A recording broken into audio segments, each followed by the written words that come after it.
Bakunzi ba Ikimamara TV turabaramukije cyane. Nitwa Nibitanga Flavia Ornella. Nkaba ndi umwe mu bari mu mugwi Ipendo Sound. Tukaba turi mu Kigobe ahabereye lancement officiel y'indirimbo Ahera y'umugwi Ipendo Sound yakoreye hamwe n'umugwi Victoria Steam. Tukaba turi ku kigo canke mu kigo cishira hamwe Greater Vision Group, akaba ariho habereye iyo lancement officiel aho abanyamakuru batandukanye b'amateleviziyo n'amaradio atandukanye bari bakoraniye kugira ngo bashobore kwiyumvira no kwibonera amasomo y'ahandi kuvyerekeye iyo ndirimbo. Kandi bongeye barahura n'abagize uwo mugwi Ipendo Sound n'abari mu Victoria Steam n'abari muri iyi societe Greater Vision Group. Igituma twashimye kugirira lancement officiel y'indirimbo yacu hano muri kigo ca Greater Vision Group nuko abantu basanzwe kuri twebwe n'inshuti zacu, n'abantu dukundana cyane, n'abantu dufitanye ubucuti bwiza, kandi n'abantu baduterereye cyane bagize ico bakora kugerekeye ino ndirimbo. Hari imigenderanire myiza kandi ikomeye dufitaniye, nico gituma twashimye kugirira ino lancement officiel y'indirimbo yacu hano kuri bureau ya Greater Vision Group. Umugwi Ipendo Sound ni umugwi urimwo abaririmbyi 9. Ni umugwi wagutse ariko abacenda n'abaririmbyi donc ababoneka. Hama tukaba dufise indirimbo nyinshi ariko izo tumaze gushira habona ni indirimbo zishika kuri 4.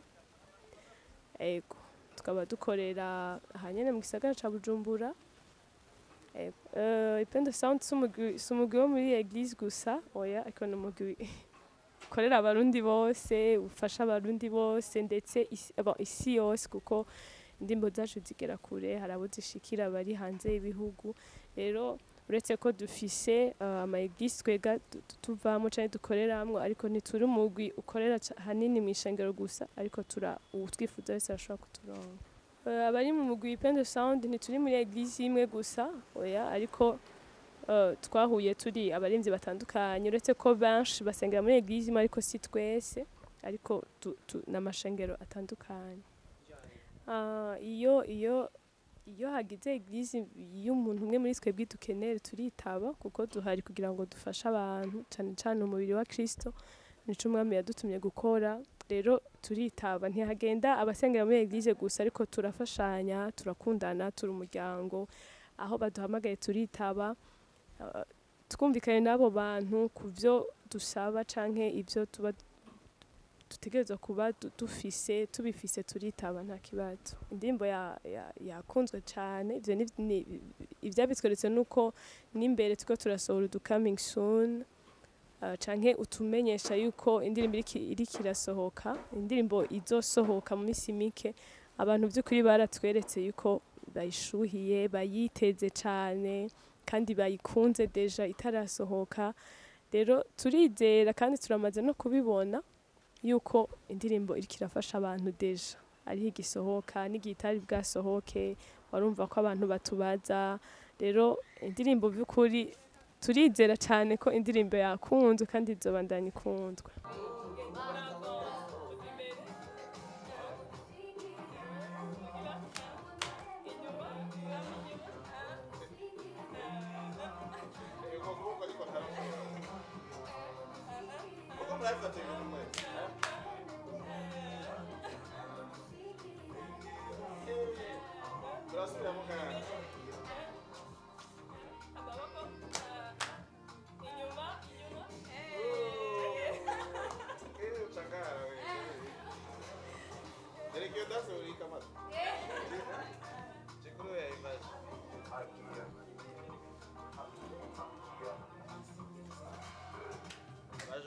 Mugira amakomantere y'amadanse mutazirutama namwe tubaboneka.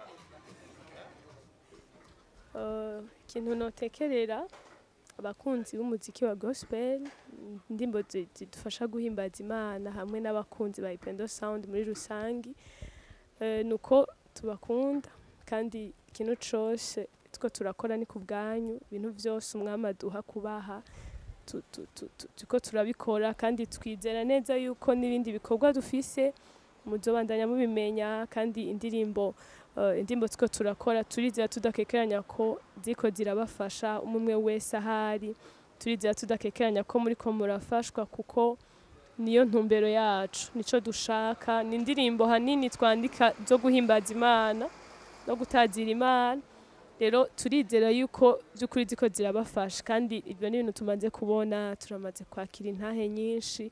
Rero mubandanye mwitega, ni byinshi tubafitiye, ni byinshi tubabikiye kandi hamwe na Kristo byose birashoboka.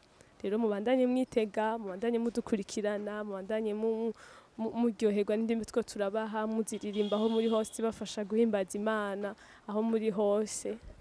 Murakoze.